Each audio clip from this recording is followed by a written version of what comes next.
ова е нова епизода од подкастот на Македонската асоциација на гинеколози и обстетричари во соработка со Македонското лекарско друштво, каде што обработуваме актуелни теми кои што се многу битни за работата на гинеколозите и обстетричарите, кои што допираат до едни од најсуштинските моменти во самиот процес на лекување.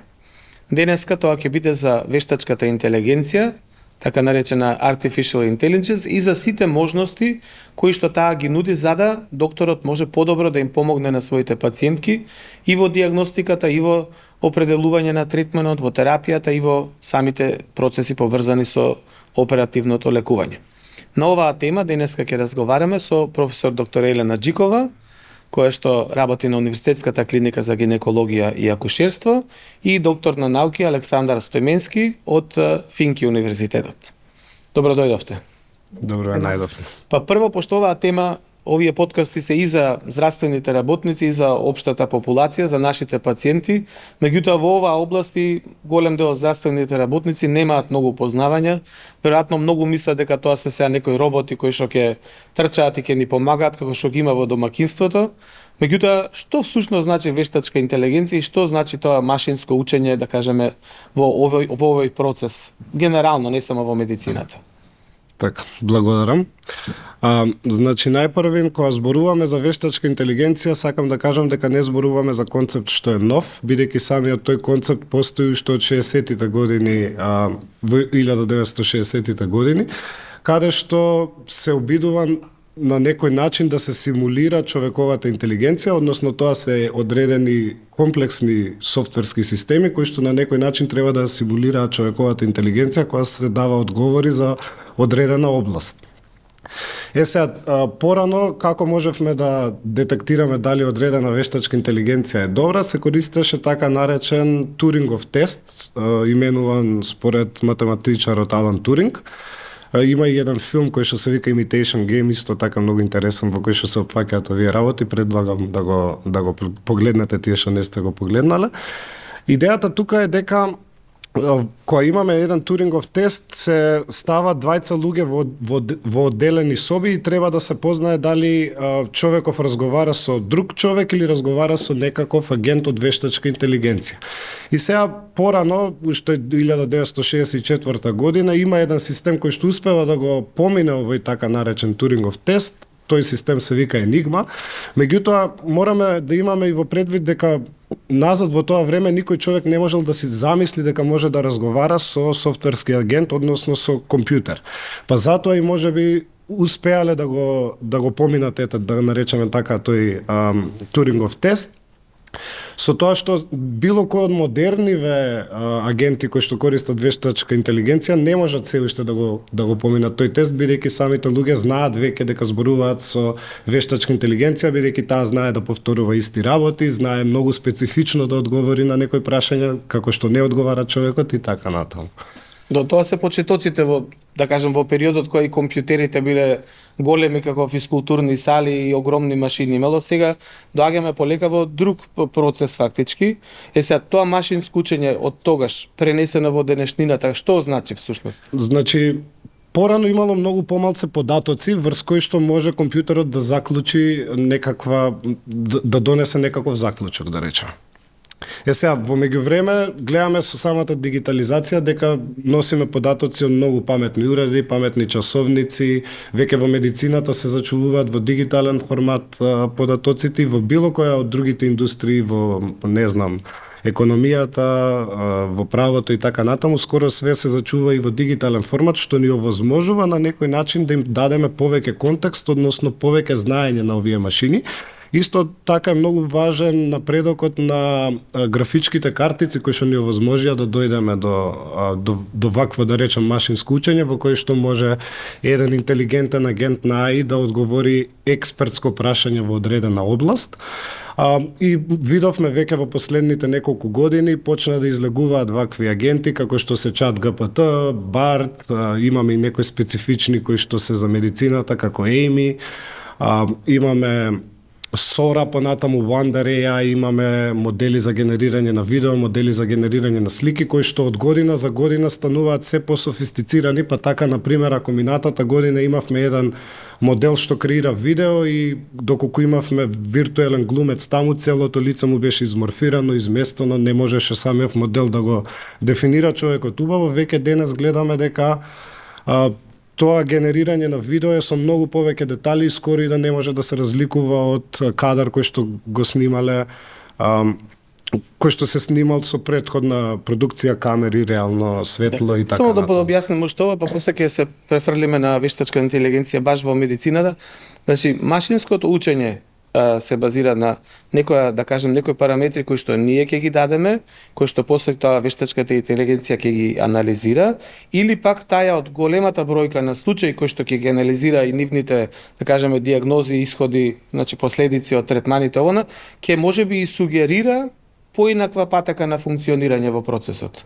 Дали или двете ги опфаќа? Па зависи кои типови на модели, би рекол зависи, меѓутоа генерално овие генеративни модели се истренирани врз податоците кои што ние на почеток им ги дадеме. Значи, например, ChatGPT е истрениран со сите податоци кои што биле јавно достапни на интернет до 2021 година.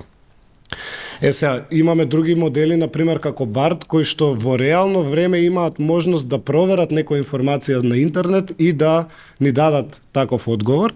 И тоа е многу добро, бидејќи, например, можеме да го насочиме самиот модел да ни даде одговор каков што ние посакуваме, односно да му дадеме на некој начин контекст. Например, можеме да му речеме, сакам да ми се реши овој проблем, следејќи ја следната книга, во која што книга има решение на тој проблем, а ние го знаеме тоа, можеби моделот не го знае. Па ако му кажеме користи ја таа специфична книга, можеме да добиеме подобри резултати отколку ако му поставиме генерално прашање, па го оставиме него сам да заклучи која книга треба да ја бара како најадекватна, да. Так. Значи фактички се испреплетуваат.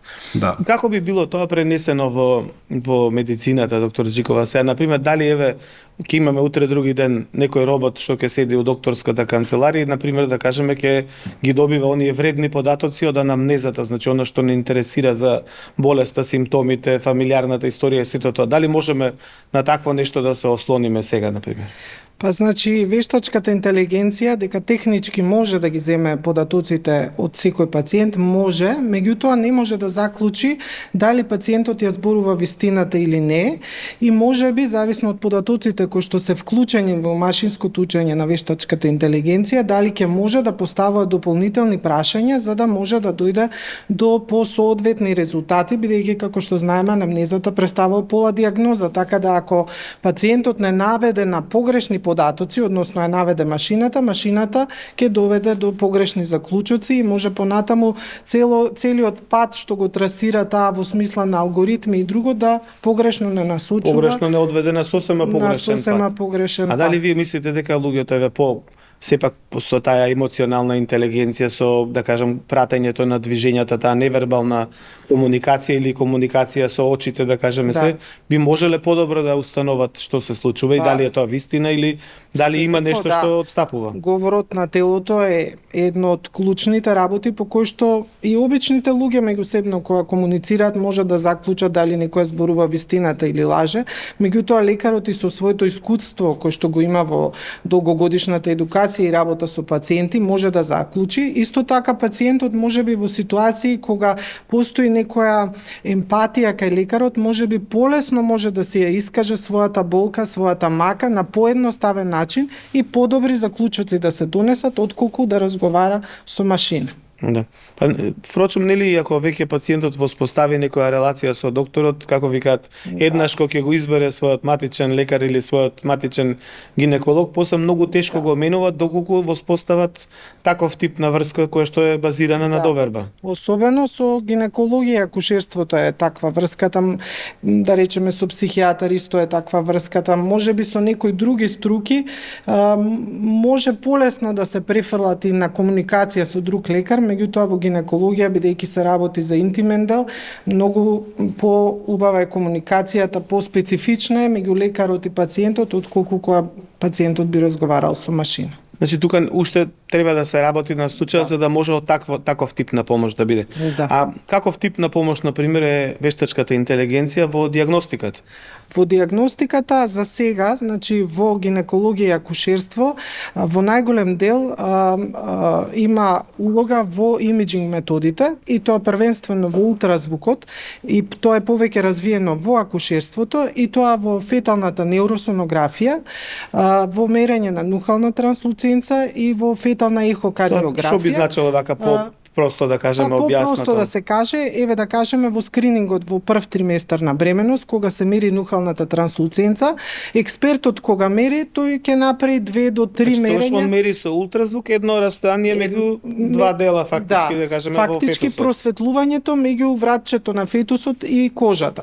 Сега, лекарот експерт во периодот, да речеме, од 25 минути кој што му е определен за таков преглед, во некои услови и пократок е прегледот, нели зависно од установата каде што работи, фактички има време за 2 до 3 мерења да направи и потоа самиот да извлече средна некоја вредност која што ќе ја вклучи во софтверот. За разлика од тоа, вештачката интелигенција прво ни дава модел слика за да лекарот ја направи најдобрата слика за најоптимално мерење и потоа може по целата должина на тоа просветлување да измери и стварно прецизно да ја добие средната вредност која што понатаму ќе ни користи за да ја вклучиме во софтверот кој што па понатаму може, ако постои таква алатка на апаратот, да ни направи предикција за одредени заболувања. Значи тоа е од голема помош на лекарот, поготово на тие што да кажеме немаат доволно искуство и би требале да се борат за да стигнат до таа информација. Да, поготово лекар кој што да речеме можеби не е добро истрениран да извлече правилна слика во која што се врши тоа мерење,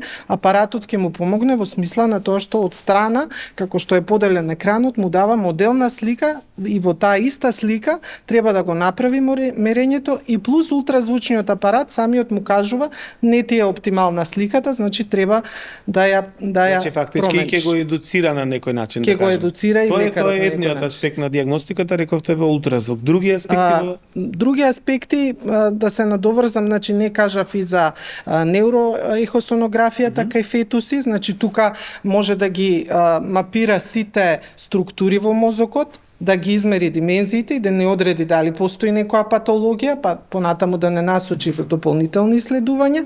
Потоа може во феталната ехокардиографија, која е изворено тешка метода, бидејќи фетусот постојано се движи. Исто така може со одредени алатки да се направи внатрешно мерење на комори, предкомори, различни типови на прегради што постојат во феталната ехокардиографија и евентуално да ни прикаже дали постојат некои отстапувања. За разлика од тоа, во гинекологијата, например, може да се мапираат одредени тумори, да се измери нивната големина и дури во поновите, мислам во поново време може дури да се направи и стейджинг за определени заболувања од типот на канцер на грлото на матката, ендометријален канцер и друго. Тоа е поврзано со ултразвукот или поврзано со магнетната резонанца или компјутерската томографија? Тоа е значи вториот дел, каде што има уште поголема улога во компјутерска томографија, особено во магнетна резонанца, каде исто така ги мапира структурите, укажува што е нормално, што е патологија, може дури и со различни бои да ги мапира за да за нас биде појасно и дури да према различни параметри кои што се општо познати, нели према класификацијата на тумори, да ни одреди во кој стадиум е болеста, за да може прво ние да го планираме лекувањето понатаму или оптимално да делуваме. Дури во поново време може да се направи и 3D модел, кој што може да се направи 3D принт на самата состојба внатре, како што е прикажана на сликата и самиот оператор точно да си ја планира операцијата и можните компликации кои што понатаму можат да настанат. Да. Вие спомнавте преска, доктор Александра, за на последниот состанок кај што сте биле, кај што има исто помош од вештачката интелигенција во однос, да кажеме, бележењето на туморите на дојката и на мозокот? Да, значи на последната конференција RSNA во Чикаго, тоа е една од најголемите медицински конференции во светот што се одржува. Има над 40.000 учесници, ми се чини. И во самата таа конференција имаше еден дел кој што беше посветен на AI Showcase, односно на апликации кои што користат вештачка интелигенција, специфично во областа медицина. Од таму имаше многу интересни студии кои што произлегуваа. Можевме да видиме дека научници почнуваат да креираат и синтетички слики кои што не доаѓаат од реален човек, се со цел да можат подобро да ги истренираат овие модели на машинско учење, па така имаше награда доколку 10 слики познаеш која е генерираната од вештачка интелигенција, а која е реалната од човек, добиваш некоја награда, не знам, $500, тоа беше една интересна работа. А друго дополнително што ми беше мене лично многу интересно е тоа што имаше една компанија која што нуди наочари за аугментирана реалност, кои што можеме да ги ставиме на глава и теоретски можеме да стигнеме до одреден тумор кој што е маркиран во дојката преку користење на 3D поглед од самите наочари. Како изгледа тоа? Например, би ги ставил ја самите наочари, би држал во раката некаков инструмент кој што треба да стигне до туморот и потоа тој истиот инструментот кој ќе вклучам 3D приказ ќе ми ја обработи целата траекторија на иглата која што е потребна да стигне до самиот тумор, избегнувајќи ги крвните садови, аорти, било кои други работи кои што треба ги избегне по пат. Интересно на тоа е дека самото AI почнува и во компјутерската визија да наоѓа намена, што значи дека можеби во иднина ќе ни се сменат многу работи. Например, ако сакаме да пробаме некоја облека како ќе ни стои, едноставно би се ги ставиле на очарите, би се одбрале облеката од интернет, ќе кликнеме и веднаш се гледаме себе си со новата облека. Чисто еден пример како во компјутерската визија тоа може да изгледа. Или пред операција, ако треба да се вадат органите, да се видиме какви ќе сме без органите. Што ќе не ги извадат докторите. Така е, така. Да, а ова сега тука сме не знам дали завршивме во сегментот на дијагностика или во уште некој дел. Не, еве да се надоврзам на ова што го кажа Александар. Значи има улога и во колпоскопијата.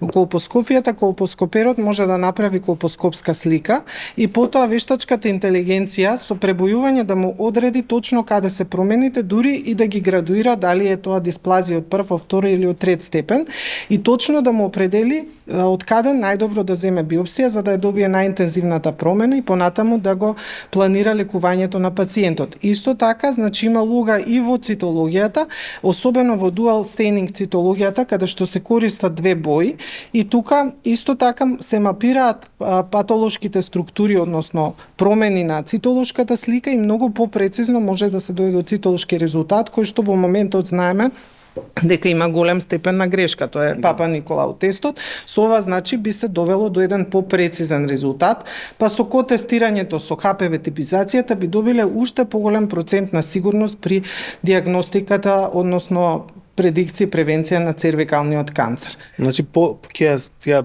во голем степен доточни, да кажеме, дијагнозата, избегнувајќи ги овие грешки што сега постојат и при биопсијата, и при читањето на пабрисот. На субјективност и ефикасност на лекарот, еве некој ако не е доволно трениран, значи може да му помогне машината да го избере најдоброто место, бидејќи знаеме при биопсија субјективно го избираме местото кое нас ни се чини најповолно за биопсија. Да. Вака би се избрало точно тоа што е со највисок степен на промена и би ја добиле попрецизно дијагнозата за натамошниот третман. Тоа значи во овој аспект на дијагностиката вештачката интелигенција дојдена до некој ниво во кое што навистина е на помош од докторите на воспоставување дијагнозата. А што би било со, да кажеме, кога веќе имаме дијагноза во однос на предикцијата на болеста, во однос на алгоритмите за лекување, например, еве го спомна Александар Туринговиот модел со прашања, подпрашања, како да се на некој начин и нели имаме анализа, синтеза,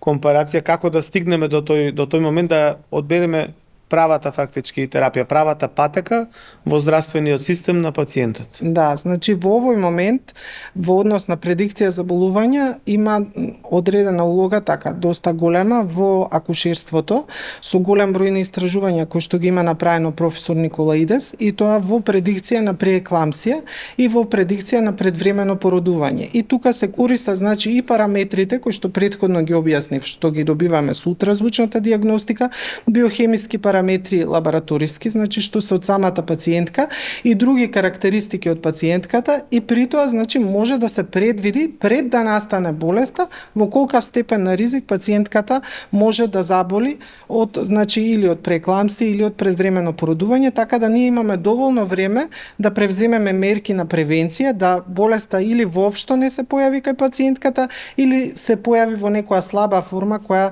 нема да доведе до неуспех на бременоста, односно нема многу неповолно да влие и на бремената пациентка. Значи многу рана дијагноза што всушност би ја спасила пациентката од најсериозните компликации тоа.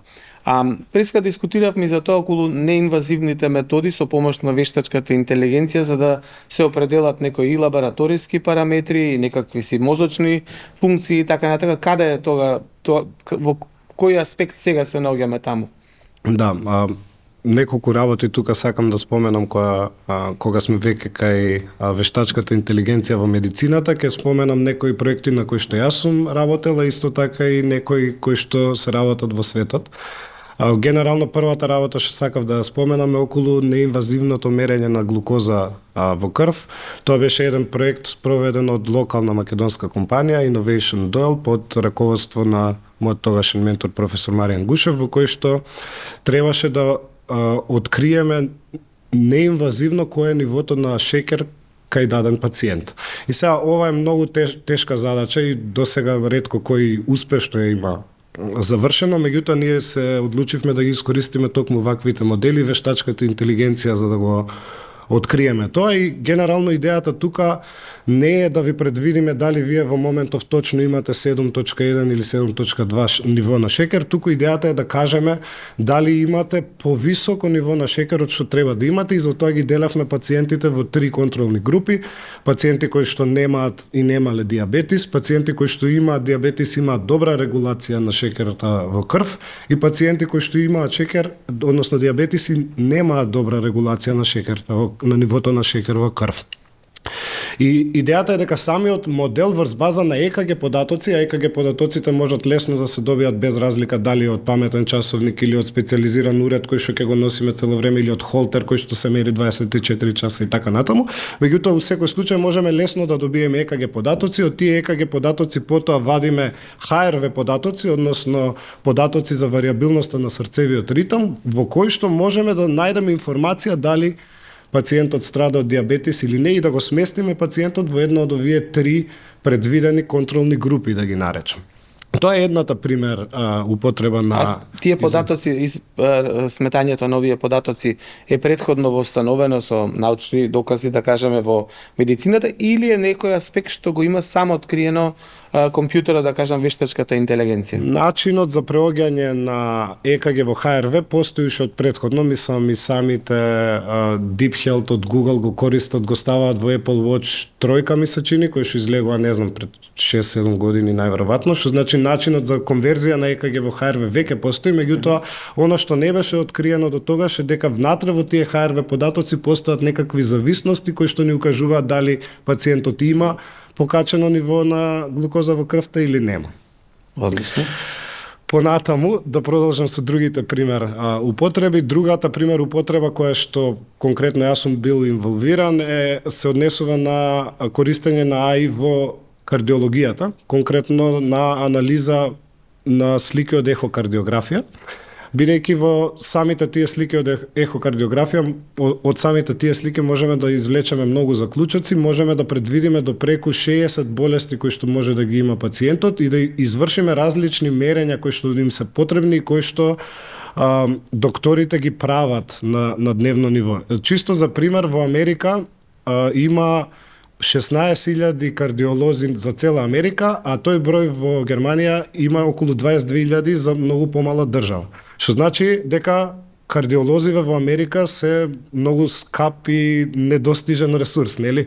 Па затоа што викаат они како да го решиме овој проблем, ќе воведеме така наречени сонографи, кои што само ќе бидат обучени да го земаат мерењето од ехото, а потоа истото мерење ќе го пратат до специјалисти доктори кои што за тоа мерење треба да напишат извештај во кој што ќе напишат нели диагноза, анамнеза во која што ќе ги објаснат сите патологии и мерења кои што ги добиле од страна на сонографите. Па сега што е идејата тука? Компанија има една што се вика iCardio Eye, која е со седиште во Лос Анџелес, имам соработувано со нив за да го направиме овој труд кој што беше објавен за ова што го зборувам конкретно, и тука идејата е дека пробуваме да му го кратиме времето за преглед на докторот. Значи, ние ги добиваме тие слики од ехокардиографија, некогаш може да биде слика, некогаш може да биде видео, ако е видео уште подобро, пошто го гледаме протокот на крв како оди низ срцево. Идејата е дека ние на една платформа му обележуваме на докторот каде се измерени кој од диаметрите, кои што ни послужиле да измериме еджекциона фракција, рата на испомпување на срцето, кои што ни овозможиле да измериме големина на лева комора, на десна комора, протокот на крв помеѓу двете комори во срцето и така натаму.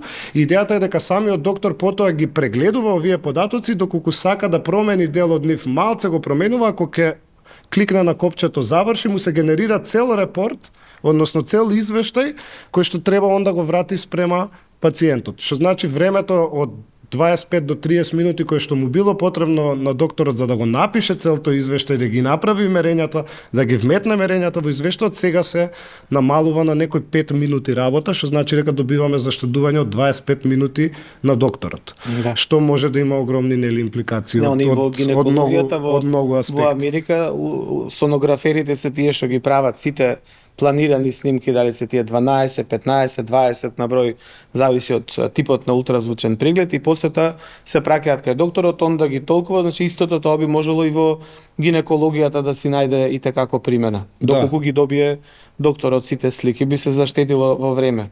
Исто така. Дали во однос на ова што зборевме сега за предикцијата на болеста, има примена на вештачката интелигенција и во третманот, например, на пациентки? Да, во третманот исто така има, бидејќи прво со сликите од магнетната резонанца што ќе ги добиеме, значи може да добиеме точно увид на локализацијата на туморот, на големината, на неговиот сооднос со околните органи.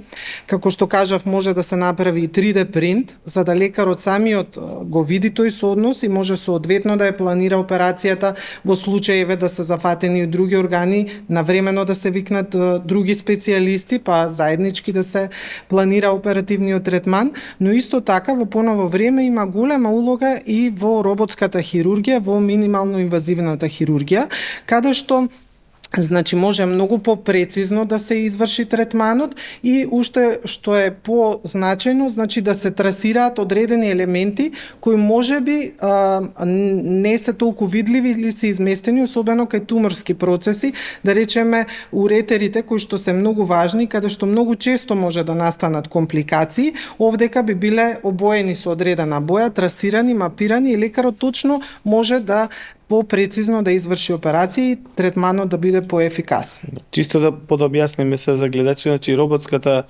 хирургија во смисла дека оперира сепак, значи лице оперира лекарот, меѓутоа роботот е прилагоден да дава многу мал опсек на движења, по-суптилни движења и по-внимателна хируршка работа. И сето тоа правејќи го седејќи пред една конзола каде што може да ги гледа сите дела. А сега веќе ќе може и да му се одбележи точно кај му се структурите и уште повеќе да биде уште полесно да извади, како што Александар Преска кажуваше, на модел како направил биопсија без да има никакви претходни познавања. Значи тоа не станува збор дека лекарот не треба да има, но значи лекарот многу полесно ќе изведе операцијата со многу помала можност за компликации. За компликациите при операција. Ќе биде, да речам, поефикасен за пократко време и попрецизен. Добро. А во другите аспекти, да кажеме, што се однесуваат за терапиите, за операциите, тука века имаме други примени, можеби некои? Па, значи, може да се трасира патека на однесување, значи да се постави алгоритам кога ќе добиеме определена диагноза, да ни го олесни патот вештачката интелигенција во кои насоки ние треба да се движиме за да тоа побрзо и поефикасно го правиме. Значи при тоа со употреба на други алатки како што се виртуелни помошници, значи дури може да ни помага во наоѓање термини за различни снимања кои што се дополнителни дијагностички методи и всушност значи да ни направи и алгоритам, меѓутоа може еве со конкретната роботска хирургија кога се работи минимално инвазивна операција према различни карактеристики на ткивото, значи и ако ставиме и други податоци од пациентот, може да ни предвиди прогноза за понатамошниот тек на болест. Значи може и во тој сегмент да ни помогне. Во неколку сми. А еве например тоа што би значило, например, сега имаме мој термин како еве една електронска платформа, значи докторот наместо да губи време да бара термини каде има овоне и која итноста например на состојбата, и за тоа вчера имаше некоја дискусија на телевизија, да.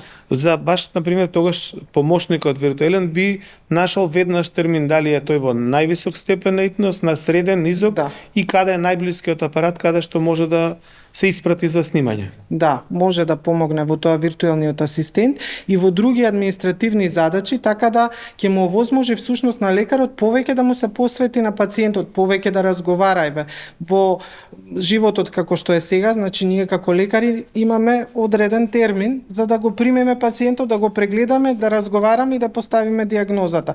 Во тој момент кога вештачката интелигенција може за многу кратко време, тоа се работи за секунди, значи да обработи голем број на податоци, еве да му најде термин на пациентот за различни снимања, ние значи во тој период можеме да разговараме со пациентот и фактички да му дадеме емоционална поддршка на пациентот, што е многу важна и во дијагнозата и во третманот на секој пациент. Значи не е само да се третира пациентот, но треба и да се разговара со него и емпатијата е многу битна и емоционалната поддршка. Значи, она на што да кажеме, не само во Македонија, секаде во светот се жалеа докторите за една дехуманизација во односот према пациентот, затоа што цело време гледаат, прегледуваат на компјутерот резултати, лаборатории, анализи, сето тоа, а многу малку време има да се емпатични, да кажеме, и ориентирани према пациентот, а пациентот сите знаеме, и ние сме биле пациенти, иде кај докторот не само за да ја добие дијагнозата, него да добие поддршка и најквалитетно, да кажеме, мислење во однос на тоа што му се случува, односно што треба да се прави, дали треба следење, дијагностика, операција или така натака. Така да на некој начин тоа значи дека вештачката интелигенција би го хуманизирала односот доктор-пациент. Да, така? Би го хуманизирала во тоа што административниот дел кој што сега ни одзема многу време ќе го извршува таа за многу пократко време и фактички лекарот ќе има време доволно да му се посвети на пациентот во тој хуманиот дел према пациентот. Ама сепак ние би требало да имаме огромна доверба, да кажеме, према вештачката интелигенција, да не заведе со разни алгоритми, можеби на погрешен пат. Ние знаеме да добиете погрешни резултати, некојаш за жал и во светот се случува, добивате пациент, резултатите се грешни, например, од биопсијата се од друга пациентка или не од таа пациентка, и вие доколку размислувате стриктно по алгоритмот, а не по се она друго што го знаете, може да сосема, да кажем, погрешна операција изведете. Се тоа се ретки случаи, ама сепак треба да има некој... Сепак се можни, значи машината има степен на бајас. Таа зависи прво од податоците кои што ќе се внесени во нејзе. Значи тоа се станува збор за огромен број на податоци кои се внесуваат при тоа машинско учење, значи можеби 200.000 пациенти со такви заболувања, меѓутоа тие пациенти прво треба да се од исто поднебје каде што живее пациентот, да имаат сличен животен стил, исти карактеристики, сличен метаболизам, за да може да одговараат податоците на пациентот, а второ, значи тоа е моментот зошто машината никој пат не може да го замени лекарот, бидејќи лекарот со својата експертиза ќе одлучи дали да ја верува на машината или не. Ако, да речеме, неговото знаење досега му укажува дека можеби машината греши, значи тој ќе си направи дополнителни исследувања и ќе дојде повторно до правата дијагноза и правиот третман за пациентката. Тука имам едно прашање, ама после ќе ви го поставам. Јас се сеќавам уште пред 10 години, кога уште имаше дел и од постарите колеги на клиниката, зборев дека ние сме сега еден нов тип, друг тип на доктори кои што работиме, додека порано пациентите доаѓаа не знаејќи ништо и во докторот гледа Господ, тој што ги знае сите работи што ќе им помогне. Сега сме ние овде уствари во една улога на одговарачи на прашањата кои што не ги поставиле на Google и не добиле адекватен одговор или одговорот не им се допаѓа каков е, затоа што при самото тоа пребарување на Google, нели ќе се отворат разноразни податоци согласно алгоритмот за пациентот, нели, односно за секој човек. Јас и ти да внесеме исти податоци за барање на Google, веројатно ќе добиеме различни резултати зависно од нашата претходна предисторија на интернет, да кажеме.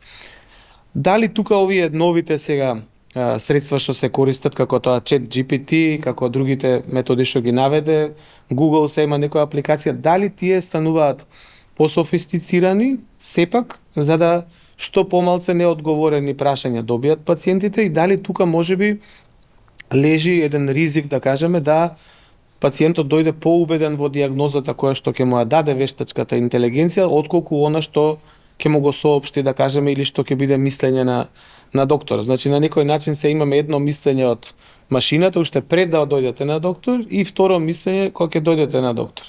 И тие може да не се совпаѓаат. Како функционираат овие платформи? Најпрво кој што знае татко ми да каже исто доктор е ваш колега, дека интернетот е збир на нерецензирани информации. Тоа значи дека може било кој да проба да си побара некој симптом кој што го има и може да најде некоја сосема трета болест која што воопшто не е поврзана со тоа што моментално пациентот се соочува, нели? Сега, овие вакви генеративни модели на вештачка интелигенција, како што ги споменавте, ChatGPT и BART и така натаму, они генерално никогаш нема да ви дадат нешто ново, односно секогаш ќе се водат врз оние податоци врз кои што се тренирани, што значи дека ако има нова болест која што претходно не постоела, ChatGPT или било кој друг агент базиран на вештачка интелигенција нема да може да ја диагностицира, бидејќи он не е трениран на податоци кои што ја содржат таа болест. Нели? Сега, дали ќе може вештачката интелигенција да ги усмери овие луѓе кои што прашуваат такви прашања на интернет? Тоа мислам дека дефинитивно да, бидејќи ChatGPT при секое ново прашање си прави анализа што уште го интересира за да може да му биде јасен проблемот. Па така, ако нема доволно информации, например ме боли само одреден дел од телото, такви агенти на вештачка интелигенција ќе потпрашаат дополнителни подпрашања за да можат полесно да дојдат до заклучокот. Еден таков систем е примерот на Google кој што пред неколку месеци излезе, се вика Amy, кој што помага при дијагноза на болести на пациенти. Тоа му се случува баш буквално ова вие што го објаснивте, со тоа што нема само клучни зборчиња како на Google што пребаруваме, например, back pain или ме боли, не знам, лактот и така натаму, туку малце во повеќе реченици, малце по-развлечена е самото објаснување од страна на корисникот на системот спрема АИТО, за да може самата вештачка интелигенција подобар заклучок да најде и евентуално да примети нешто што докторот би испуштил или пак нешто што корисникот кој пребарува на интернет би го испуштил при пребарување. Да не е свесен дека тој дел од делото дополнително го боли, па ова е поврзано со некоја друга болест и така натаму. Тоа фактички е да го преведеме на првото прашање за анамнезата, например, би значило дека вештачката интелигенција, доколку сега вие како пациент се пожалите на некои симптоми, би била, односно е сега способна да согласно алгоритмот ви побара дополнителни информации кои што вие можда и сте ги заборавиле. Да имаше една студија друга што вика од времето тоа пред 50 на години, вика во Америка секој пациент доаѓа со 3 прашања кај докторот, а си оди дома со одговорено 1,5.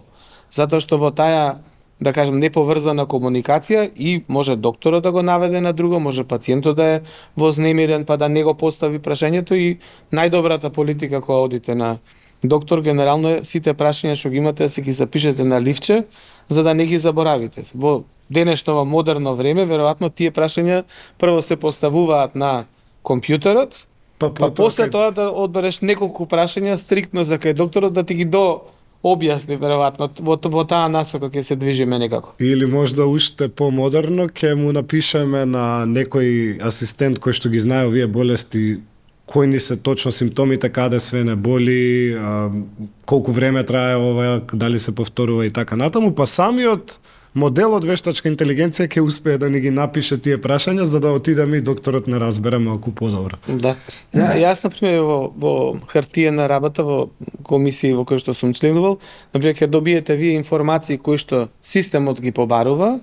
Например, ќе побарате хормони за жената, ќе побарате ХСГ, ултразвучен аут, меѓутоа никаде не, пошто не е пропишано, не стојат хроничните болести, например на пациентката, не стои телесната тежина, имавме подкасти за тоа и телесната тежина, која е на пациентката, не стојат претходните операции, затоа што едноставно системот не ги побарува. Се не зборам за вештачка, зборам за општ еден систем, еден формулар кој што треба да го исполнат пациентите.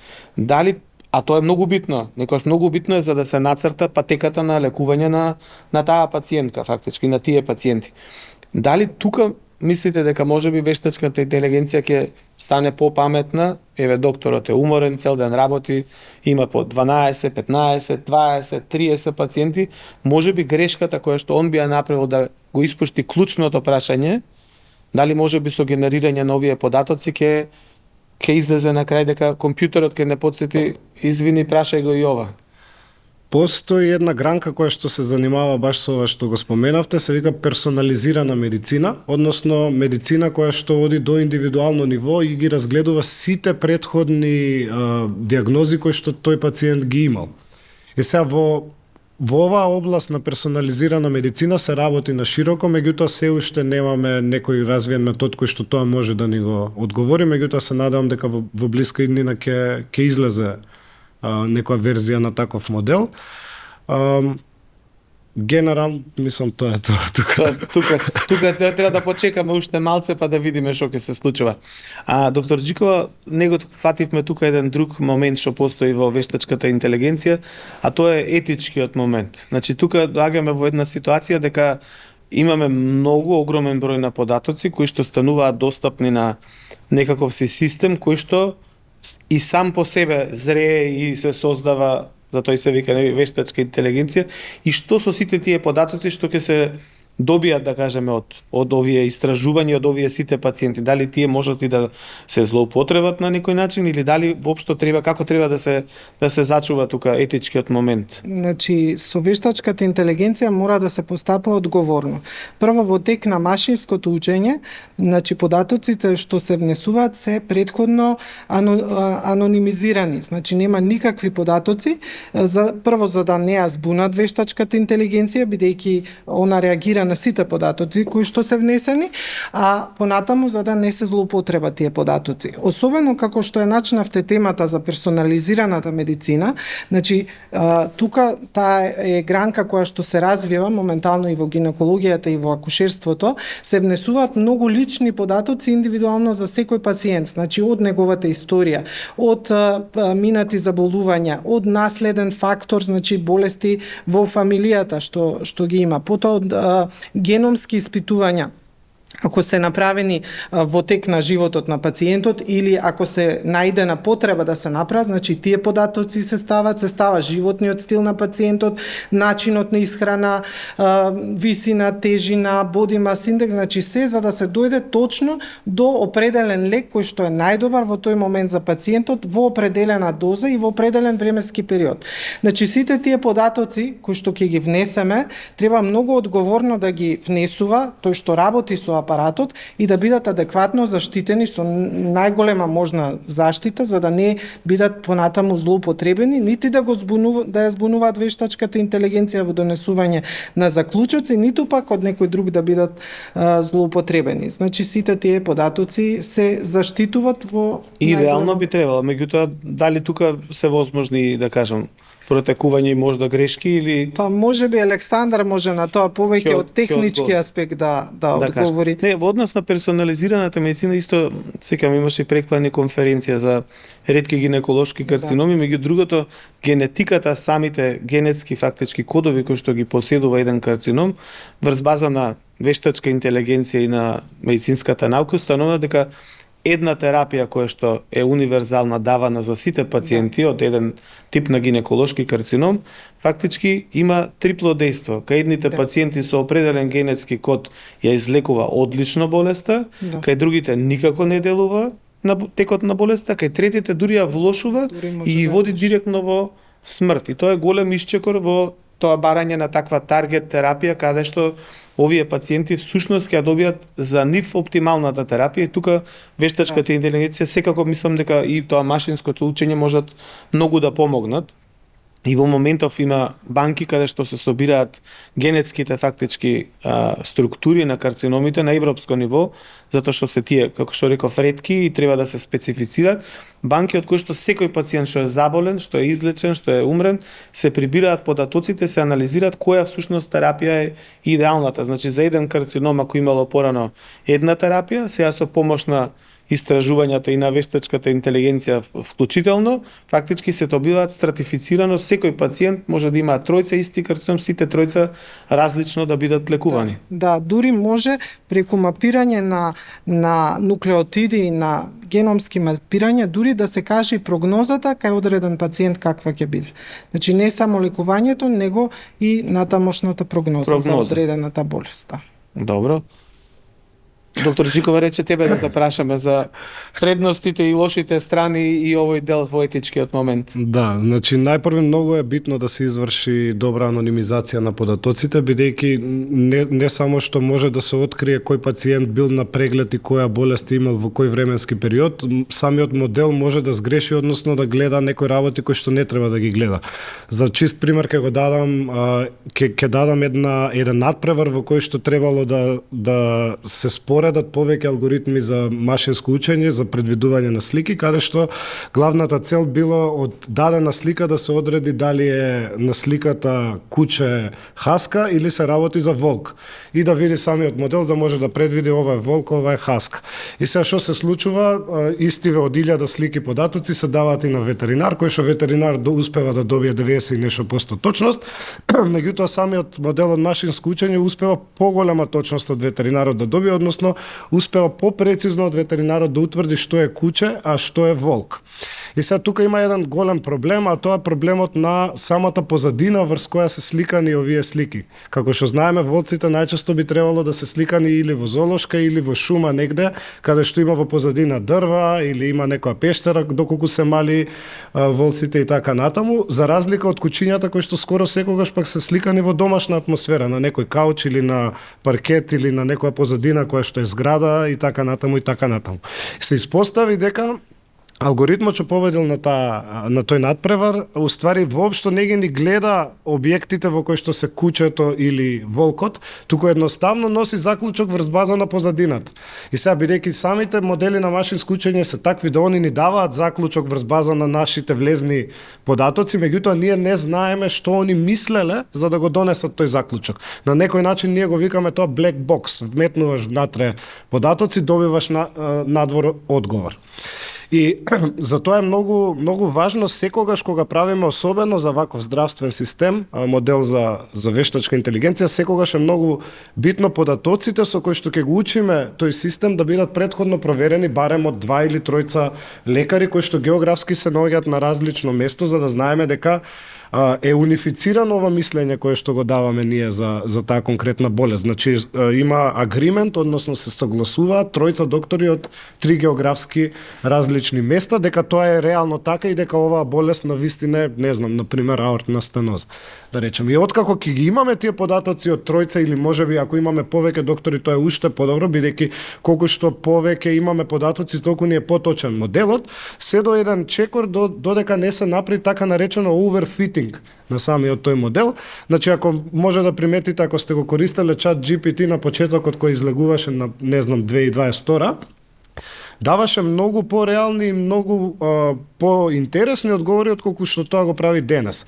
Зошто? Бидејќи до денес пројде низ неколку рамки на рестрикции, каде што погрешка дал одговор кој што не би требало да биде даден, па потоа кодот се сменил, па забрането е да даде таков одговор и така натаму и така натаму. Има една таква рестрикција, на пример, сега конкретно најновиот. Зошто така? Па таа рестрикција претходно потекнува од некој друг проблем кој што самите девелопери на машинското учење сакале да го решат, меѓутоа тука има еден голем прашалник, а тоа е самото ретренирање на моделот. Значи моделот како што добива повеќе информации, како што разговара со други луѓе, самиот може да научи повеќе информации. И сега работате до кога ќе му дозволиме да учи, бидејќи ќе дојде момент каде што он веќе све ќе знае теоретски во таа област и секоја нова информација ќе му придонесе така наречен overfitting, односно ќе го изведе од колосекот на наоѓање на точна одлука, ќе го наведе да гледа нешто друго кое што претходно доколку имам помалце податоци немало да го гледа. Кога те слушам, ми се чини како за овие децата, например, кога се мали, они си играат, мозокот им е отворен и после ќе почнат да ги учат родителите и околината, иди со чичкото, поздрави се, направи тоа, ова е лошо, ова е добро, не смееш да шлапаш со нозете у вода вона, и ти фактички со тек на времето ние сме луѓето на некој начин еве влезени со нашата интелигенција во процес на такво учење, кај што после тоа веројатно сме можда ограничени да ги примиме другите информации. Да, буквално Значи вештачката интелигенција на некој начин можда личи во развојот и на човечката интелигенција. Самата вештачка интелигенција е изведена од човековата интелигенција. Целиот концепт на размена на податоци помеѓу невроните во мозокот е пресликан на компјутерски начин, па така ако имаме во човековиот мозок некакви неврони, истите тие неврони ќе ги имаме и во моделов на машинско учење, така што тоа што го кажавте дефинитивно е така. Ама не може да се замори, да има висок притисок, да го боли главата и да сгреши во дијагнозата. Да, не би требало. Не би требало. Или може. И би требало да може да трае повеќе од 100 и нешто години. Теоретски. Тука се и предностите, значи освен предноста што го скратува времето и го намалува административните задачи на персоналот, значи вештачката интелигенција е 24/7 достапна, значи во секое време, поготово за некои репетитивни задачи, поставување на прашања од страна на пациенти, еве да речеме подготовка за една операција, ние ќе објасниме на пациентката, можеби ќе заборави. Стрес, други фактори, таа може да се обрати на помошникот, на виртуелниот помошник и тој може уште 10, уште 20 пати, уште колку пати сака да ја објасни, значи како да се припреми за операција, што да понесе, без да се изнервира. Без да се изнервира, да. Да, точно тоа е голема предност.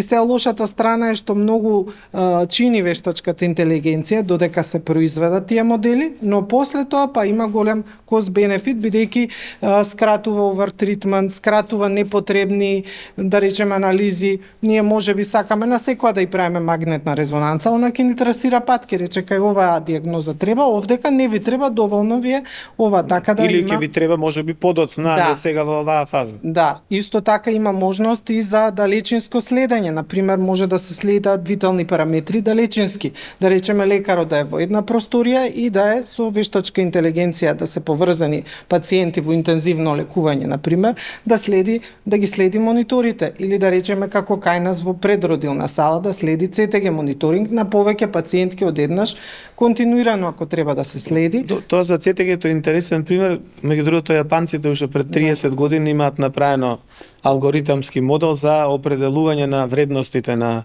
CTG-то и тоа е една голема болница во Јапан со преку 9000 раѓања и бројот на царски рестови пораснал за 10%, затоа што компјутерот тука веројатно хранет со различен тип на податоци, а немајќи ја предвид, значи во тоа време пред 30 години само хранејќи се од CTG-то, а без имајќи во предвид на другите клинички податоци, носи погрешна одлука дека таа пациентка треба да оди на царски рез, така да тука има грешка, верувам новите модели се по-различни и по-софистицирани.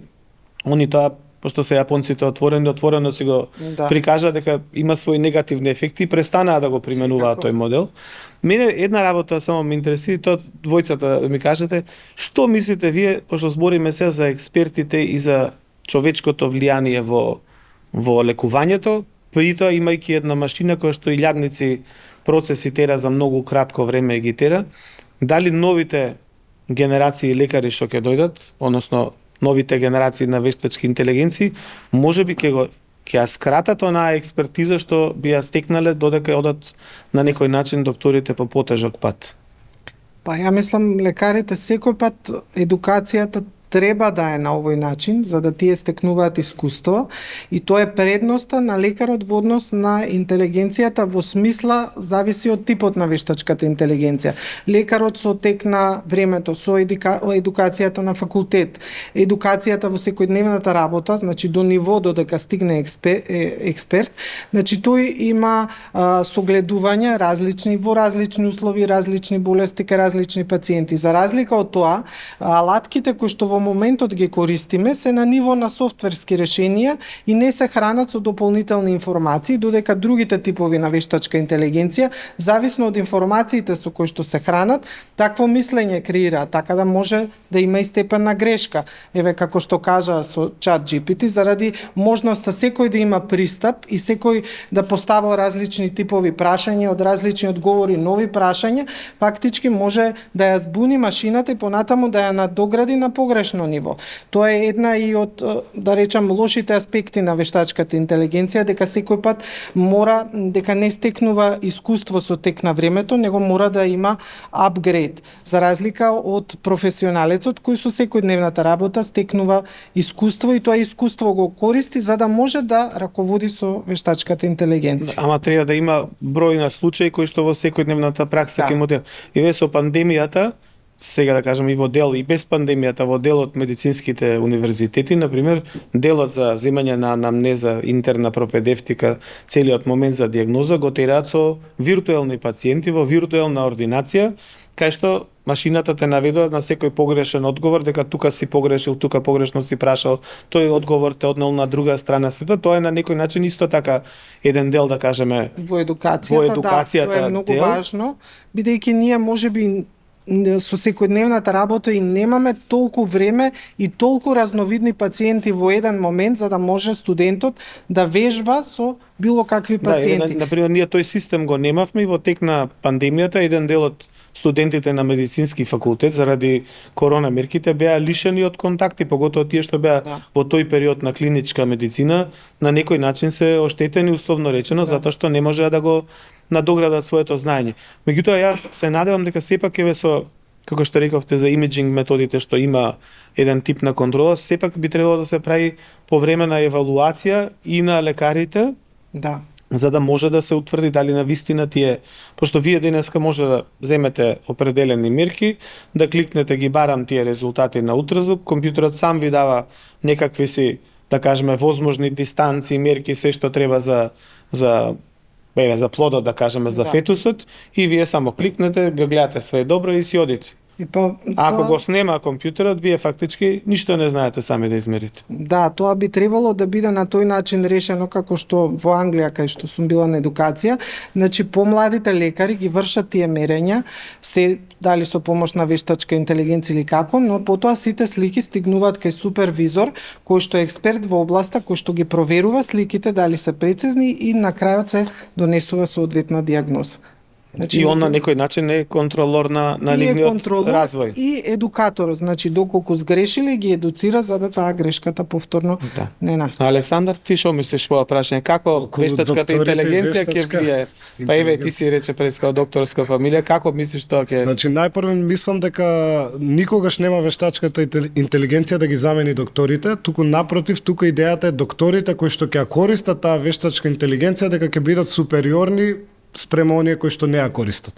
Значи идејата е тука дека ние со вештачката интелигенција му го олеснуваме носењето на одлуката на докторот за да може да ја донесе побрзо и да има повеќе време да се посвети на пациентот за да можеби на друг начин открие некоја дополнителна работа која што он не ја вметнал во моделот за машинско учење и вештачка интелигенција. Од тука секако мора многу да се внимава кога се учат тие такви модели, секогаш да се дават прецизни и точни информации, бидејќи ако земеме на пример да му дадеме на модел кој што треба од слика од срце да предвидува некакви болести, ние му дадеме слики од здраво срце и му речеме тука има аортна стеноза, истото го повториме 100.000 пати, самиот модел кој ќе види следен пат здраво срце ќе мисли дека има аортна стеноза. Значи нема правило регулирано кое што му кажува на кој начин ќе размислува овој модел и баш од тие причини се формирани и доста тела, има и Европско тело за регулација на вештачка интелигенција, има Американско тело за регулација на вештачка интелигенција и они го прават баш тоа, односно не дозволуваат некој надворешен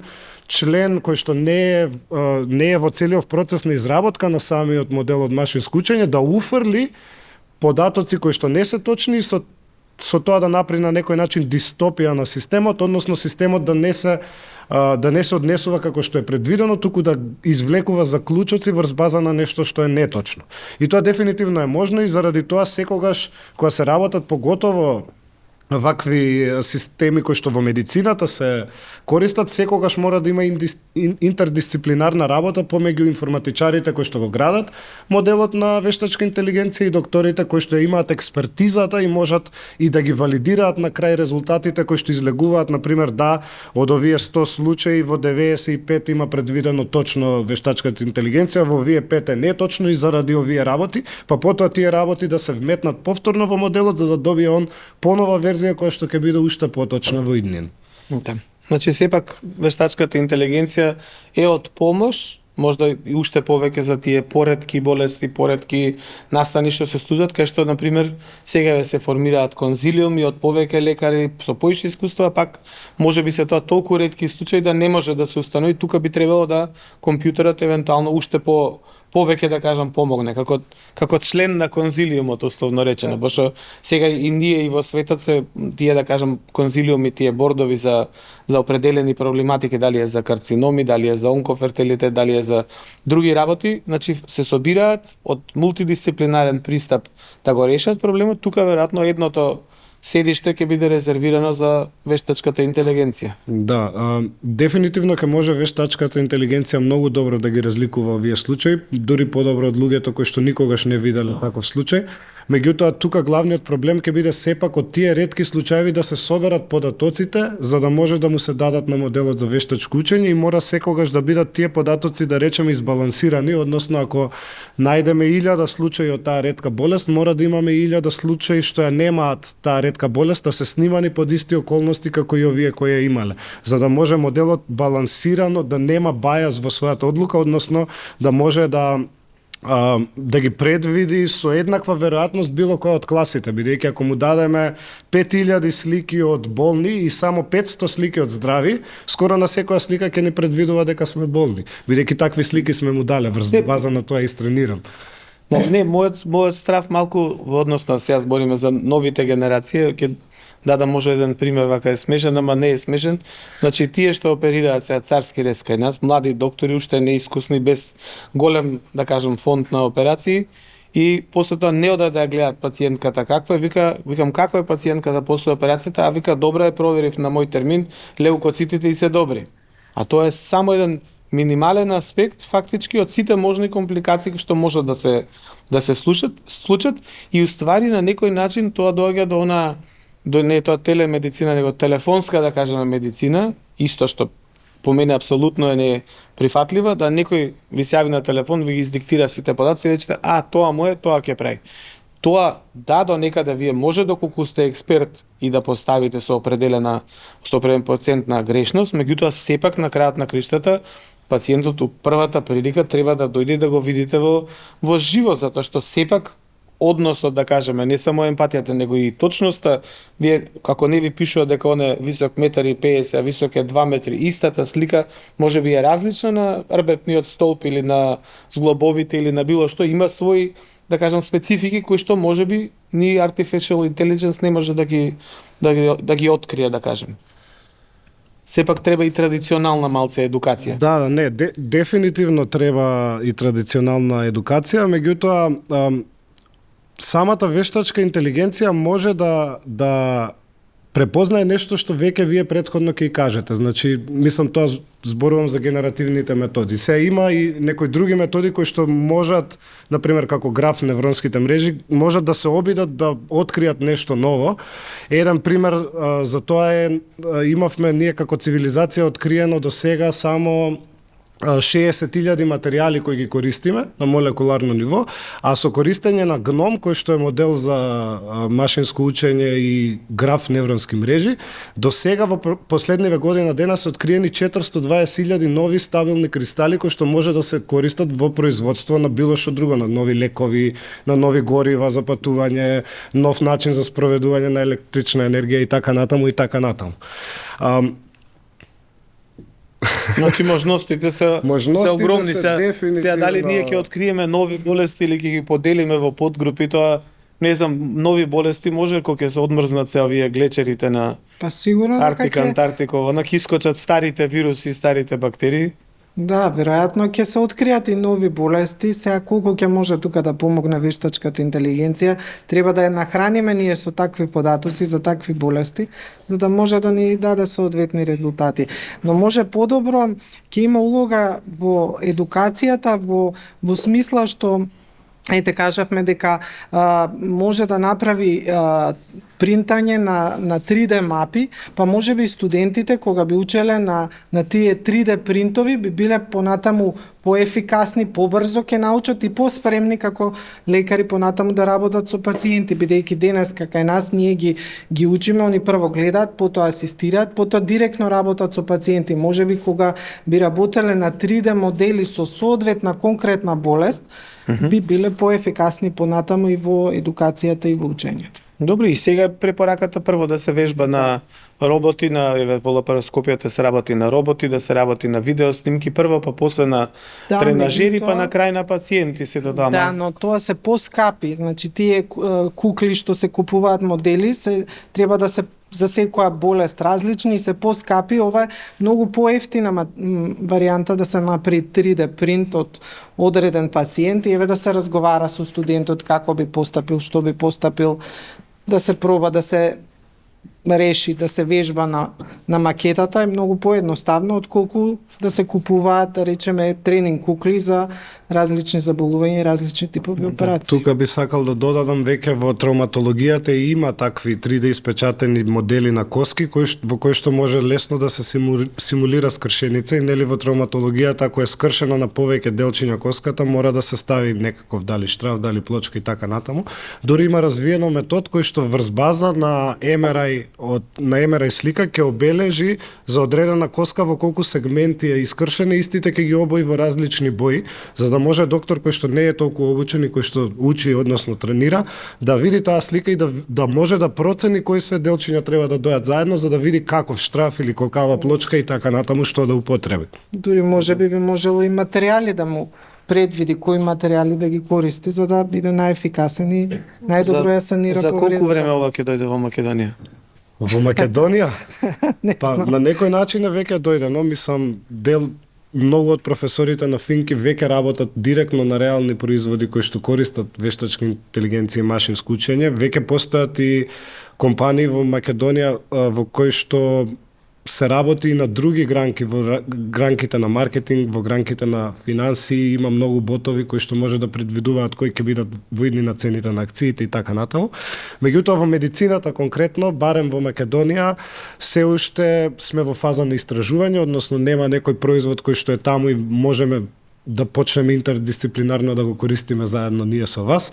Меѓутоа се надевам дека во наредниве 10 години пред да излезе моделот на генерална интелигенција, бидејќи тој модел на генерална интелигенција теоретски би ги земал сите овие мали делчиња на вештачка интелигенција што ги зборуваме сега, кој е за кардиологија, кој е за мозок, за ЕЕГ сигнали, кој е за гинекологија, акушерство и би ги комбинирало во еден модел кој што би знаел све за оваа област и општо све за генералната интелигенција на луѓето. И сега ние сме доста далеку од тоа се уште, меѓутоа мислам дека тоа ќе стигне за некои 10 на 20 години. Во моментот кога тоа ќе стигне во светот, сигурно и Македонија ќе ги следи тие трендови за да може да го користи истото во здравство. Да, имам уште две прашања. Првото прашање, што мислите кога дали ова сето тоа води во она Star Trek игранка која секој што е патник на бродот ќе легне и ќе пројде вака еден скенер и скенерот ќе рече на крај тука имаш почеток на рак на желудник, овде имаш скршеница, овде имаш тоа, ќе ти даде една инекција, за 5 минути ќе те скенира пак и ќе ти рече добар си, здрав си, оди си. За вториот дел со инекцијата не сум сигурен дали ќе има една инекција која што ќе успее све да излечи. Меѓутоа за првиот дел веќе се движиме во таа насока, односно веќе имаме посебни системи кои што можат исто во што го кажавте да го направат, меѓутоа на малце поограничен контекст. Значи имаме такви системи кои што можат истото го направат за кардиологија врз база на ехо на слики. Имаме такви системи кои што може да предвидат срцев удар врз база на ЕКГ сигнал. Имаме системи кои што може да предвидат врз база на слики од компјутерска томографија и од магнетна резонанца. Кога ќе се комбинираат сите овие системи кои што се индивидуално градени во еден систем кој што е поголем и кој што ги содржи сите овие аспекти на медицината и вештачката интелигенција, го добиваме баш тоа што го кажавте. Мислам првиот дел од тоа што. И тогаш фактички што ќе се случи, например, ќе идеме кај матичниот лекар. Матичниот лекар ќе има на некој начин, дали ќе биде тоа капсула во која што ќе влезете или ќе легнете, ќе ве скенира, или на било кој начин да треба да земе повеќе мерења, бидејќи секој од моделите кои што би го прашувале во таа генерална интелигенција би се содржал од различен тип на слики. Значи во едниот модел ќе влегува ЕКГ сигнал, во другиот модел ќе мислам секако сите информации што ќе се информации кои што можеме да ги добиеме денес на традиционален начин ќе се вметнат во дигитален формат и ќе може моделот да предвиди врз база на нив.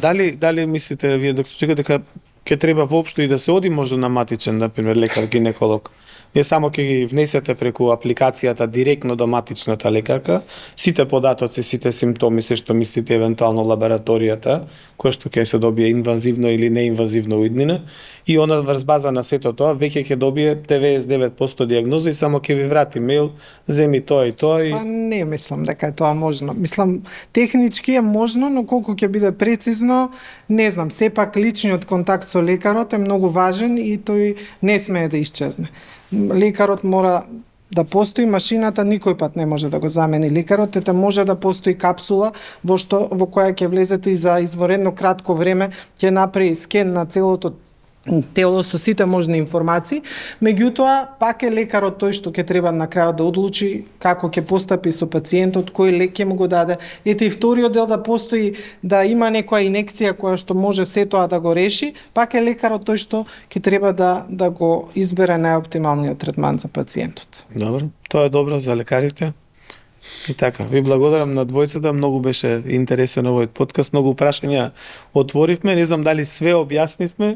Ако не сме објасниле све понатака, ќе следува уште една емисија на слична или на истава тема за да дообјасниме сите делови. Па мислам како напредува овој сегмент и од медицината и воопшто од технологијата, сигурно ќе треба да следи уште некој подкаст. Секој месец излегуваат нови и нови модели кои што решаваат различни проблеми и ќе видиме на крај каков ќе биде резултатот со нивно комбинирање. Тоа останува да го видиме во иднината. Благодарам на поканата. Ви благодарам и на двојцата. Благодарам.